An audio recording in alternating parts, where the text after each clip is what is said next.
નમસ્તે વિદ્યાર્થી મિત્રો, આજે આપણે આ લેક્ચરમાં સપુષ્પી વનસ્પતિમાં લિંગી પ્રજનન જે બીજું ચેપ્ટર છે આપણું 12માનું, તેમાં આપણે બે ટોપિકની વાત કરવાની છે.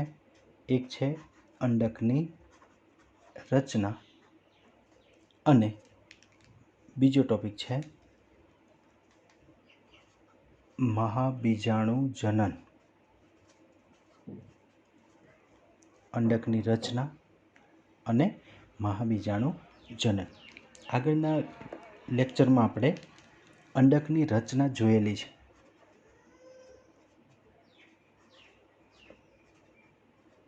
ફરીથી જોઈ લઈએ એકવાર.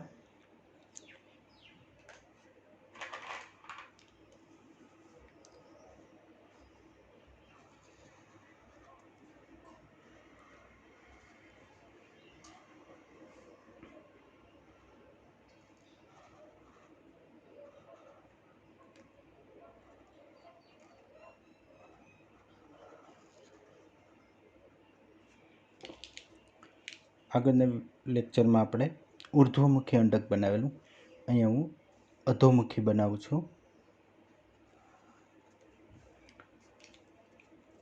સૌથી બહારનું અંડાવરણ છે, બાહ્ય અને અંદરના બે અંડાવરણ છે. ત્યાર પછીનો બીજો પોર્શન હતો આ જે વિસ્તાર છે જેને આપણે પ્રદેહ કહીએ છીએ. વચ્ચે મહાબીજાણુ માતૃકોષ આવેલો હોય, અંડ છિદ્ર બાજુ નિર્માણ પામે છે. MMC મહાબીજાણુ માતૃકોષ. MMC શું કામે? તો કે મેગાસ્પોર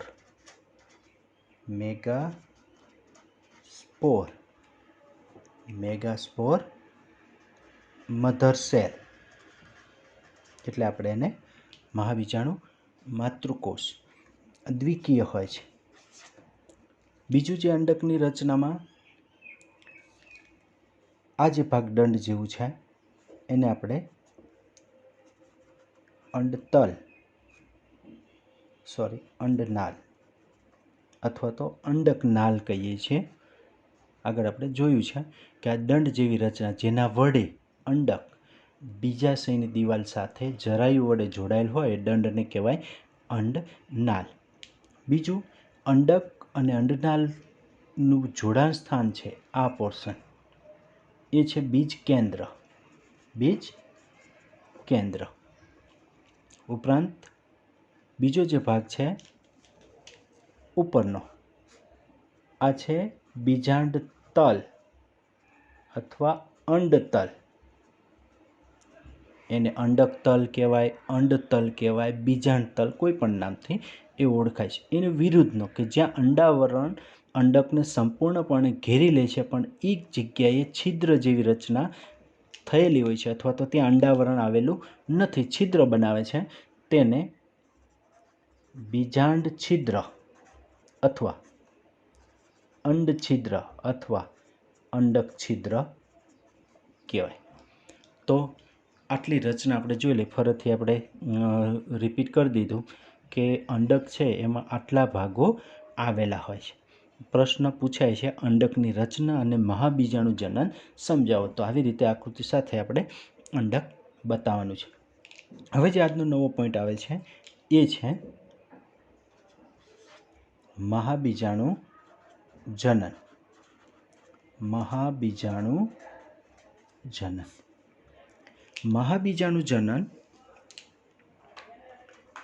મહાબીજાણુ માતૃકોષ, ભ્રૂણપુટ જે હતો આપણો, એ ભ્રૂણપુટની વાત કરીશું.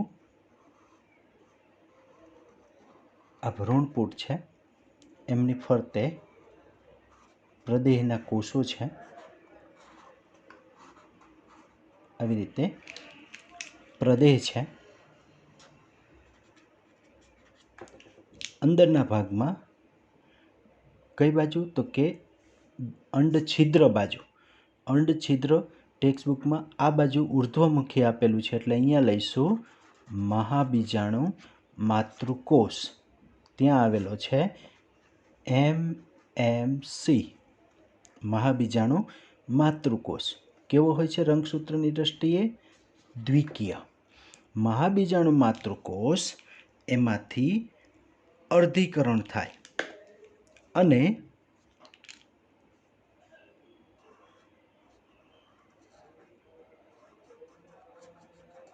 આ બધા બહારના પ્રદેહના કોષો છે. અંદર મહાબીજાણુ માતૃકોષ એનું હવે વિભાજન શરૂ થાય. 2 કોષ બને. પહેલું અર્ધીકરણ થયું, અર્ધીકરણ 1 એટલે એકમાંથી 2 એકકીય બને. ત્યાર પછી બીજું વિભાજન થશે, અર્ધીકરણ 2 એટલે અર્ધીકરણ 2 એટલે ટોટલ કેટલા કોષ બનશે? 4 એકકીય. અર્ધીકરણમાં આપણે જાણીએ સમવિભાજન હોય તો 2 કોષ બને. અહીંયા 4 એકકીય કોષોનું નિર્માણ થાય. શું કીધું? મહાબીજાણુ માતૃકોષ એનું અર્ધીકરણ થઈ અને 4 એકકીય મહાબીજાણુનું નિર્માણ થાય. ભ્રૂણપૂટની અંદર કેટલા બીજાણુ સર્જાયા? 4. આ ઘટનાને અથવા તો આ ક્રિયાને મહાબીજાણુ જનન કહેવાય. વ્યાખ્યા લઈશું. ભ્રૂણપૂટમાં મહાબીજાણુ માતૃકોષ અથવા તો મેગાસ્પોર મધર સેલ માંથી કઈ ક્રિયા દ્વારા? અર્ધીકરણની ક્રિયા દ્વારા 4 એકકીય મહાબીજાણુ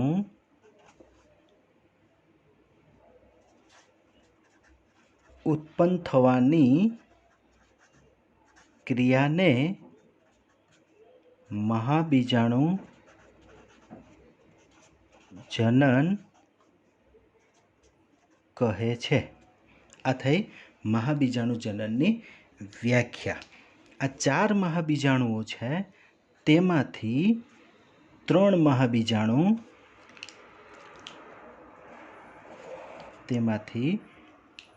મહાબીજાણુ વિઘટિત થઈ જાય છે, અવનત થઈ જાય છે. રહ્યું 1 મહાબીજાણુ, એક જ બાકી રહે છે. 3 મહાબીજાણુઓ છે એ વિઘટિત થાય છે. આ મહાબીજાણુ આગળ જતાં માદા જન્યુજનકનો વિકાસ કરે. તો ભ્રૂણપૂટમાં એક જ મહાબીજાણુઓ છે એ આગળ વિકાસ પામે છે.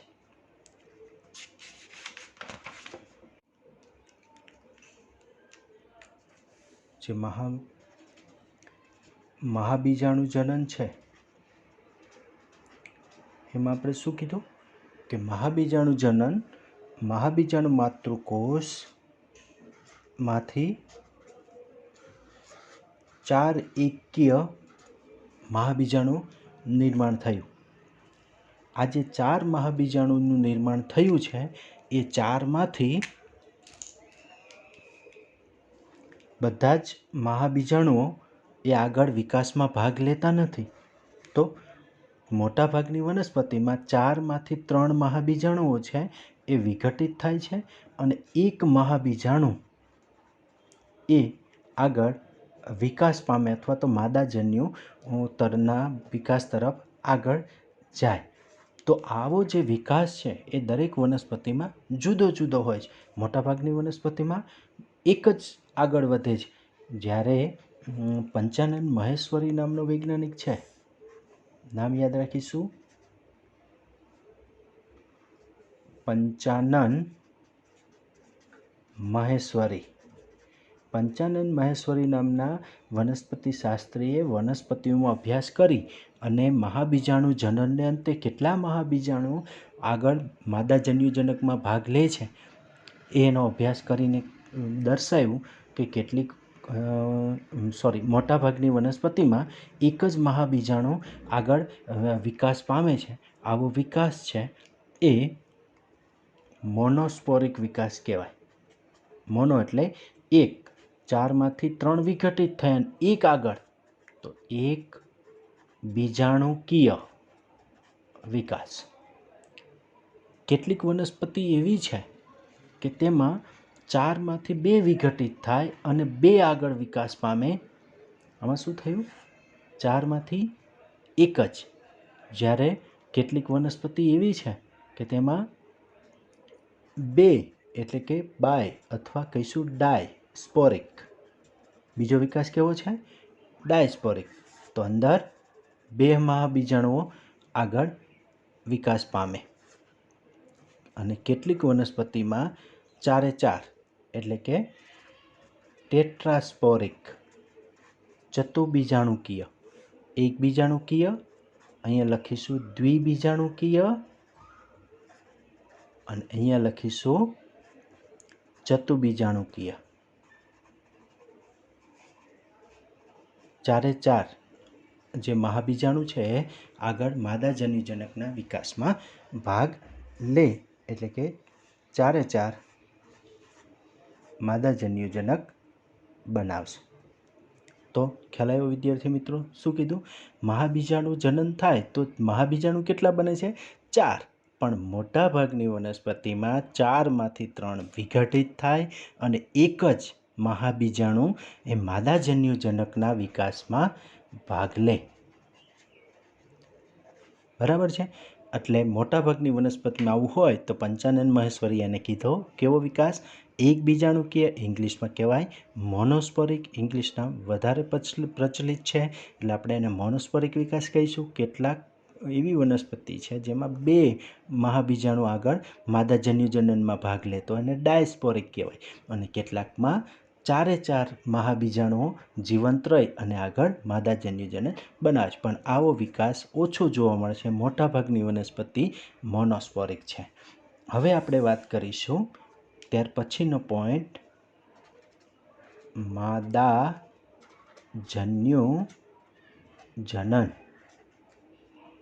માદા જન્યુજનન એ ભ્રૂણપૂટની અંદર થાય છે. ભ્રૂણપૂટનું નિર્માણ કેવી રીતે થાય એમની વાત કરીશું. અંડક જે છે એની અંદર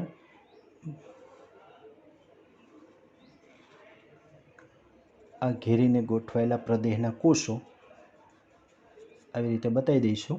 આપણે વાત અંદરની કરવાની છે એટલે મેઇન આપણો આ પોઈન્ટ છે કે આ છે મહાબીજાણુ માતૃકોષ. આ છે મહાબીજાણુ માતૃકોષ, MMC. રંગસૂત્રની દ્રષ્ટિએ કેવો હશે? દ્વિકીય, મેગાસ્પોર મધર સેલ. આમનું અર્ધીકરણ થયું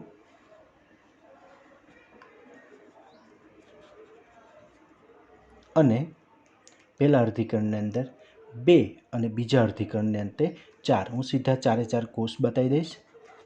1, 2, 3 અને 4. યાદ રાખીશું ટેક્સ્ટ બુકમાં ઉપરની બાજુ આપણને અંડછિદ્ર આ બાજુ આપેલું છે, ઉર્ધ્વમુખી છે અંડછિદ્ર, આ બાજુ આપ્યું છે અંડતલ. આકૃતિ એકવાર જોઈ લેજો ટેક્સ્ટ બુકમાં.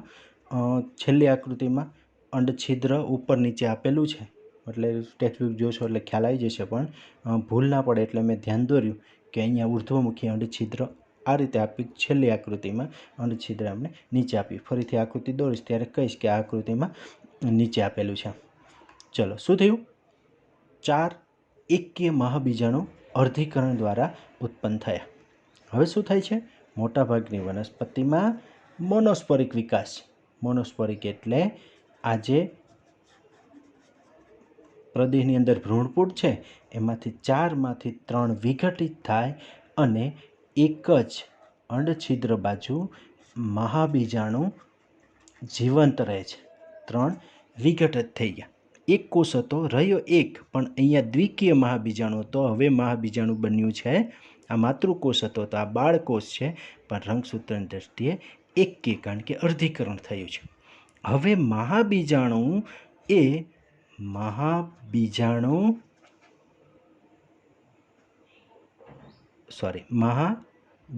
જે છે એ માદા જન્યુ જનન તરફ આગળ વધશે. માદા જન્યુ જનન તરફ આગળ વધે તો શું થાય? તો એમની અંદર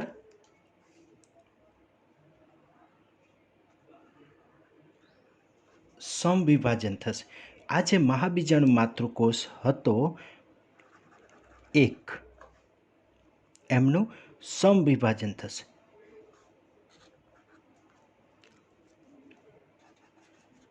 આ પ્રદેહને એવું બતાવીએ તો શું થશે? એમનું સમવિભાજન. કેટલી વાર? તો કે 3 વખત સમવિભાજન થાય. પહેલું સમવિભાજન બતાવું, આ છે પહેલું. તો સમવિભાજનને અંતે કેટલા કોષ ઉત્પન્ન થાય? તો કે આપણને ખબર છે 2. હવે થશે બીજું. 3 વખત સમવિભાજન કરવાનું છે આપણે. એક વિભાજન કર્યું એટલે એકમાંથી 2 કોષ. હવે વિભાજન છે બીજું. તો બીજા વિભાજનને અંતે કેટલા કોષ બનશે? 4. હવે કરીશું ત્રીજું વિભાજન.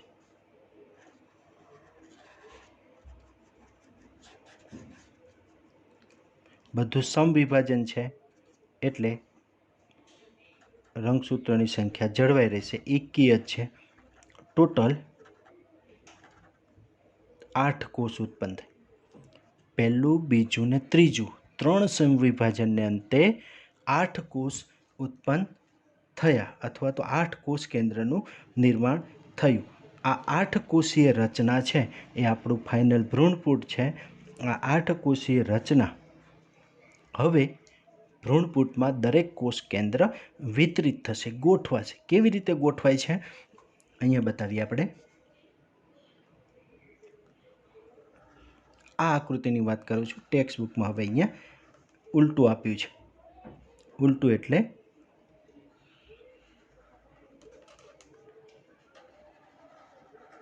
આ બાજુ અંડછિદ્ર આપેલું છે, બરાબર? શું ઉલટું છે? મેં ધ્યાન દોર્યું તમારું. આ બાજુ અંડછિદ્ર અને આ બાજુ અંડતલ. આગળની આકૃતિમાં ક્યાં લીધું હતું અંડછિદ્ર? આ બાજુ. બધે અંડછિદ્ર ઉપર, અંડછિદ્ર ઉપર. અહીંયા આકૃતિમાં નીચે આપેલું છે. બીજું કંઈ છે નહીં, પણ આ તો તમારું ધ્યાન દોર્યું એટલે આપણે ભૂલ ના પડે. કારણ કે આપણે કોષનું એરેન્જમેન્ટ કરવાનું. શું એરેન્જમેન્ટ કરવાનું? જે 8 કોષ છે 3 સમવિભાજનને અંતે બનેલા છે એ 8 કોષ વિતરિત થાય છે. કેવી રીતે વિતરિત થાય છે? એમાંના 3 કોષ અંડતલ બાજુ ગોઠવાય છે. 1, 2 ને 3. 3 કોષ અંડતલ બાજુ ગોઠવાય અને પ્રતિધ્રુવીય કોષો કહેવાય છે. પ્રતિધ્રુવીય કોષ. 3 કોષો ઉપરની બાજુ ગોઠવાયા ભ્રૂણપૂટમાં, એને પ્રતિધ્રુવીય કોષ કહેવાય. 3 છે એ નીચેની બાજુ ગોઠવાય છે, એક વચ્ચે, એમની બાજુમાં બીજા 2. આ 3 કોષ, એમાં જે વચ્ચેનો છે એ છે અંડકોષ. એમની બાજુના 2 છે એને કહેવાય છે સહાયક કોષ. એક અંડકોષ, 2 સહાયક કોષ. 3 ભેગા મળીને બનતી રચના એને કહેવાય અંડપ્રસાધન. બરાબર છે? શું કીધું? 8 કોષનું વિતરણ થયું. એમાંથી 3 ઉપરની બાજુ, કઈ બાજુ? અંડતલ બાજુ. શું કહેવાય? પ્રતિધ્રુવીય કોષ. 3 કોષ નીચેની બાજુ, કઈ બાજુ? અંડછિદ્ર બાજુ. એક અંડકોષ, બાજુમાં 2 સહાયક કોષ. બનતી રચનાને અંડપ્રસાધન. હવે રહ્યા 2. બાકીના જે 2 કોષ છે એ અંડછિદ્ર બાજુ પણ ઉપરની બાજુ સહેજ ગોઠવાય છે. આને કહેવાય દ્વિતીય કોષ કેન્દ્ર.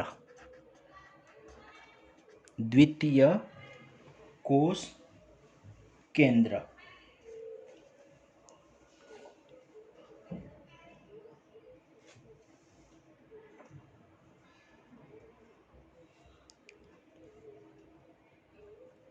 શું કીધું? 3 નીચે 3 ઉપર 2 વચ્ચે આવી જે રચના બને આ આપણું ભ્રૂણપૂટ છે, માદા જન્યુજનક છે. આવા 8 કોષી રચના એમાં યાદ રાખવાની બાબત છે કે આખું જે ભ્રૂણપૂટ બને ત્યારે તેમાં 8 કોષ હોય, બરાબર છે. તો 8 કોષ હોય છે તો કે ના, એ 8 કોષ કેન્દ્રીય રચના છે. એ 8 કેવું છે? 8 કોષ કેન્દ્રીય. શું કામ? તો કે વચ્ચેના 2 છે એમાં કોષ દિવાલનું નિર્માણ હજુ થયું નથી. 2 કોષ ભેગા મળીને એક કોષ બનાવે છે. કોષ કેન્દ્ર 2 છે પણ કોષ 1 છે, બરાબર છે. એટલે કોષ કેન્દ્ર કેટલા થયા? 8 કોષ કેન્દ્ર. અને કોષ કેટલા? તો કે 7 કોષ. તો યાદ રાખીશું, MCQ પૂછાય છે ભ્રૂણપૂટમાં જ્યારે માદા જન્યુજનક ડેવલપ થયેલું હોય ત્યારે નીચે પૈકી કેવી રચના હોય? તો શું જોવા મળે? તો એમાં શું જોવા મળે છે? 8 કોષ કેન્દ્ર. 1 2 3 4 5 6 7 ને 8. 8 કોષ કેન્દ્ર. કોષ કેટલા થશે? 3 ઉપરના 3 નીચેના વચ્ચેના 2 ભેગા થઈને 1 બને એટલે 7. 7 કોષીય રચના અને 8 કોષ કેન્દ્ર. બીજું, આ જે ભ્રૂણપૂટ છે એના નીચેના ભાગમાં અહીંયા ફિલિફોર્મ એપર્ટસ અથવા તો તંતુમય પ્રસાધન આવેલું હોય. ત્યાં તંતુમય રચના આવેલી છે. તંતુમય પ્રસાધન. તંતુમય પ્રસાધન ઇંગ્લિશમાં કહેવાય ફિલિફોર્મ એપર્ટસ. આ તંતુમય પ્રસાધન જે છે એ ત્યાં વિશિષ્ટ પ્રકારનું એક સ્થૂલંક છે જેને કારણે તંતુમય જ છે, તંતુઓ આવેલા હોય છે. જ્યારે પરાગનલિકા અહીંથી અંદર જશે ફલન માટે ત્યારે પરાગનલિકા માટેનો એ માર્ગ બનાવવાનું કામ આ તંતુમય પ્રસાધનનું છે. એટલે આ નાનો એક ટોપિક છેલ્લે યાદ રાખીશું કે અંડછિદ્રની ટોચ ઉપર તંતુમય કોષોનું અથવા તો તંતુમય રચના આવેલી હોય છે જેને તંતુમય પ્રસાધન કહેવાય. એમનું કાર્ય શું, ફંક્શન? તો એ જ્યારે પરાગનયન થઈને પરાગનલિકા સ્ત્રી કેસર તરફ આગળ વધે છે, એ અંડક તરફ આગળ વધે છે ત્યારે અંડછિદ્રમાંથી અંદર દાખલ થવાની છે. તો અંદર દાખલ થાય ત્યારે એમને અંદર જવાનો માર્ગ તંતુમય પ્રસાધન કરી આપે છે. એની વિગતવાર વાત આપણે બેવડા ફલનમાં લઈશું જ, પણ અહીંયા આપણને પોઈન્ટ આપ્યો છે એટલે એની થોડી વાત કરી દીધી. તો આ થયું આપણું ભ્રૂણપૂટ, માદા જન્યુ જનન અંડકની અંદર કેવી રીતે થાય એમની વાત કરી. જેમ પરાગરજની અંદર આખું નરજન્યુ જનન થાય અંદર જ થતું હતું એટલે અંતઃબીજાણુક વિકાસ કહેતા, એમ અહીંયા આખું બધું બીજાશયની અંદર અંડકની અંદર જ થાય છે. આ વિકાસ પણ અંતઃબીજાણુક વિકાસ કહેવામાં આવે છે. નેક્સ્ટ લેક્ચરમાં આપણે હવે આગળ પરાગનયન અને બેવડું ફલન કેવી રીતે થાય એમની વાત કરીશું.